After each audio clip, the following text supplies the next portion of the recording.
Tumayo ang lahat at tayo'y manalangin. Irma, pangunahan mo ang ating panalangin ngayong araw. Tumayo ka dito sa harap. Sa ngalan ng Ama, ng Anak, ng Espiritu Santo. Amen. Salamat po.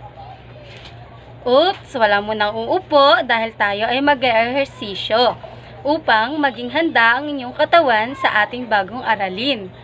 Handa na ba mga bata? Kung handa na, ay tayo'y mag-ehersisyo. And let's start. Jog in place.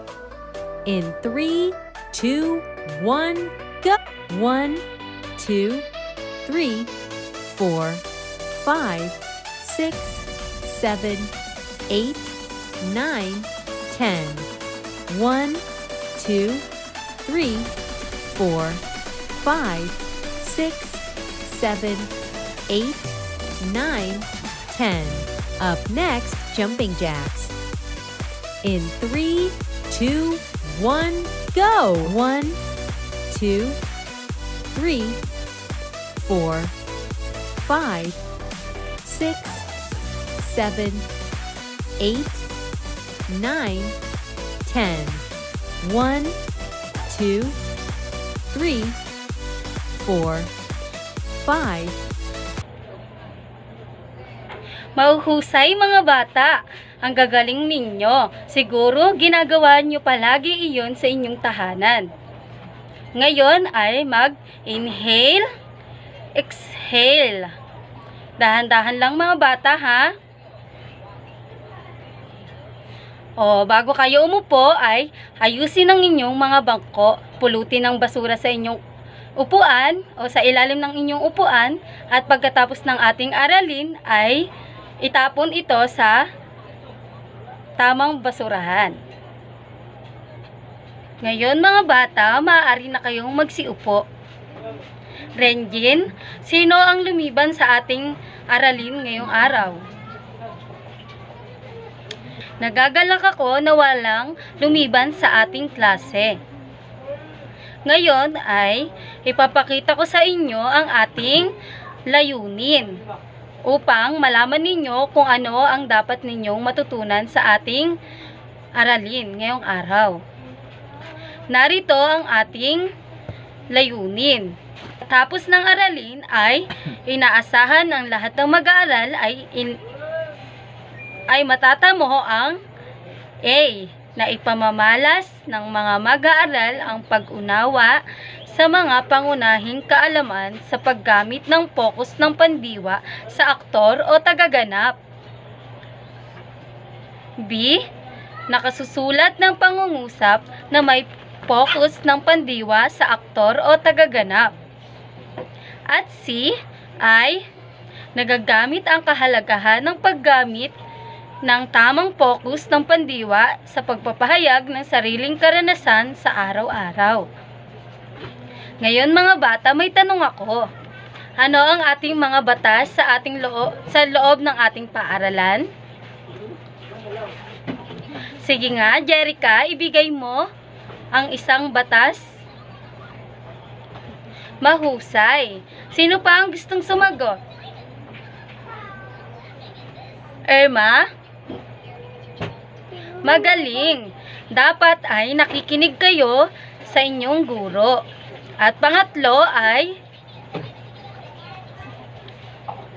mahusay. Dapat pag gustong sumagot ay magtaas ng kamay. Mga bata, may naiwan ba tayong takdang aralin kahapon? Sige nga, kung tunay ba kayong nakinig sa ating aralin kahapon, ay ibigay kung ano ang pinag-aralan natin kahapon. Yes, IB? Mahusay. Ang ating pinag-aralan kahapon ay tungkol sa pandiwa. Ang pandiwa ay nagpapakita ng salitang kilos. Ngayon, gusto nyo bang maglaro?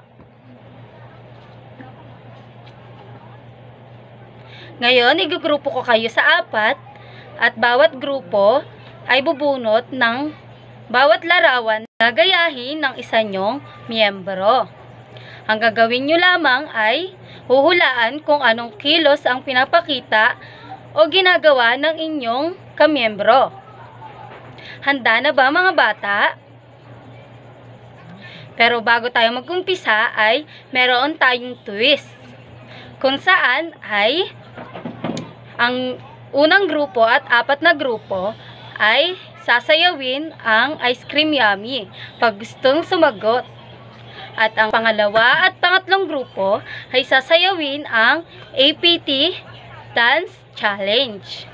Handa na ba mga bata? Kung handa na, ay tayo'y mag-umpisa. Mahuhusay mga bata dahil lahat ng kagrupo nyo ay nakipagtulungan. Ngayon, may ideya ba kayo kung ano ang pag-aaralan natin ngayong araw? Sige nga, Bea. Mahusay. Ang ating pag-aaralan ay tungkol pa din sa pandiwa. Pero ngayon, ang ating pag-aaralan ay focus ng pandiwa sa aktor o tagaganap. Handa na ba kayong makinig mga bata? Mahuhusay. Tayo ngayon ay mag-umpisa na. Ngayon, ano nga ba ang pandiwa? Ang pandiwa ay ang salitang kilos. At ano naman ang simuno? Sige nga, Joycel. Mahusay.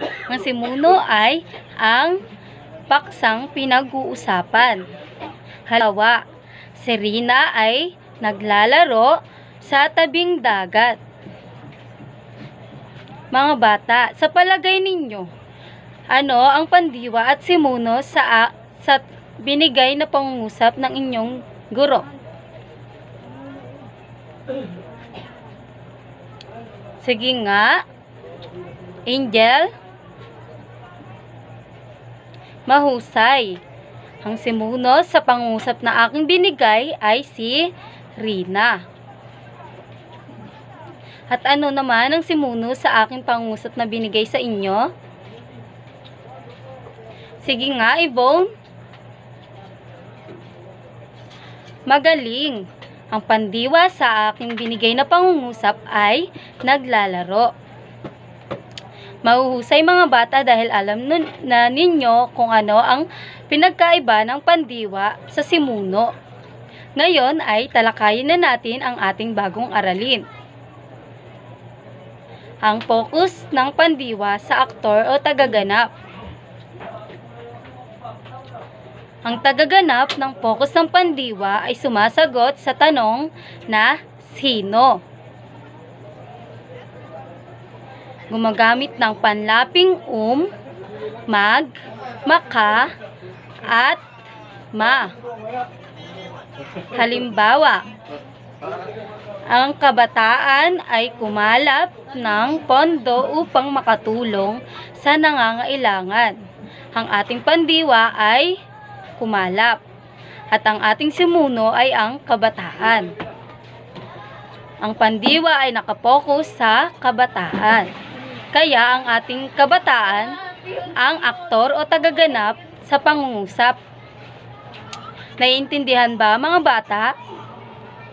Para lubos pa ninyong maintindihan ang ating aralin, ay magbibigay pa ako ng mga halimbawa ng may focus ng pandiwa o tagaganap.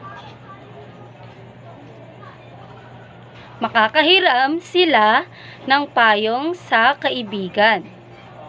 Ang ating pandiwa ay makakahiram. At ang ating simuno ay sila. At ang ating tagaganap o aktor ay sila dahil nakapokus ang pandiwa sa sila. Kung sino ang gumawa ng isang kilos. Naiintindihan na ba ang ating aralin mga bata? Kung lubos na ninyong naiintindihan ang ating aralin ay dumako na tayo sa ating bahin. Handa na ba kayong magsagot mga bata?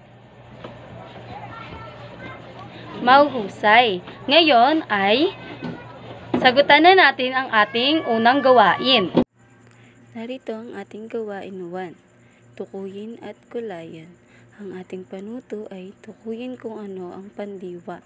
Lagyan ito ng kulay dilaw, pula naman ang simuno. At isulat sa patlang ang tagaganap o aktor ng pandiwa. Tapos na ba mga bata? Ngayon atin nang sagutan ang mga tanong. Sino ang nakakuha ng 5 puntos? 4, 3 pababa. Mahuhusay mga bata dahil matataas ang inyong mga nakuhang grado. Ngayon ay dumako na tayo sa pangalawang gawain. Gawain 2. Larawan mo. Panuto. Gumawa ng pangusap na pinapakita ang pokus ng pandiwa sa tagaganap o aktor.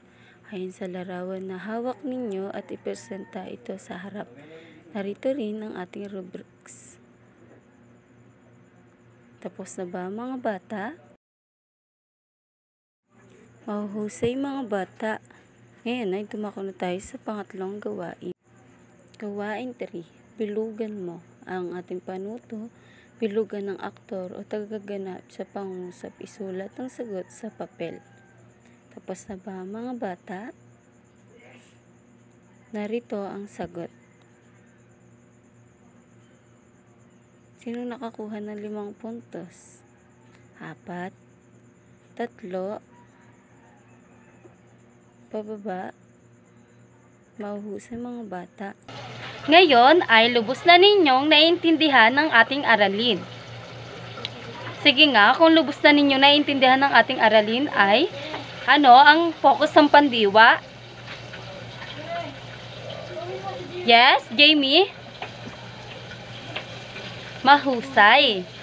Ang pokus ng pandiwa ay nakapokus sa tagaganap o gumagawa ng pandiwa. Tandaan natin, sa pamamagitan ng pag-aaral at pagsasanay ng paggamit ng pokus ng pandiwa sa tagaganap o aktor ay mas mahusay na maipapaliwanag ang ideya at mas malinaw na maiintindihan ang mga mensahe. Ngayon ay dumako na tayo sa ating pagtataya.